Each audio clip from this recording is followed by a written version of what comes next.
Hello বন্ধুরা, আজ আমি তোমাদের সামনে নিয়ে চলে এসেছি একটা অন্য ধরনের পাটিসাপটা। তো চলো শুরু করা যাক।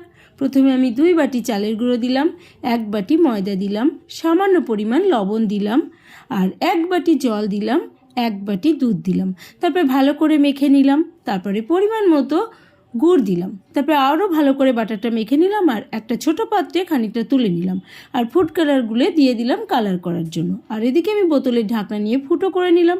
তারপরে বোতলের মধ্যে কালারিং বাটারটা ঢেলে নিলাম, নিয়ে মুখ আটকে দিলাম। আর ওদিকে চাটুর মধ্যে আমি বেগুনের বোটা দিয়ে ঘি লাগিয়ে নিলাম। তারপরে কালারিং বাটারটা ডিজাইন করে দিয়ে সাদা বাটারটা উপর থেকে ছড়িয়ে দিয়ে ভালো করে গোল করে দিলাম আর উপর থেকে সন্দেশের পুর দিলাম, দিয়ে এইভাবে খুন্তি দিয়ে ঘুরিয়ে ঘুরিয়ে পাটিসাপটা তৈরি করে নিলাম।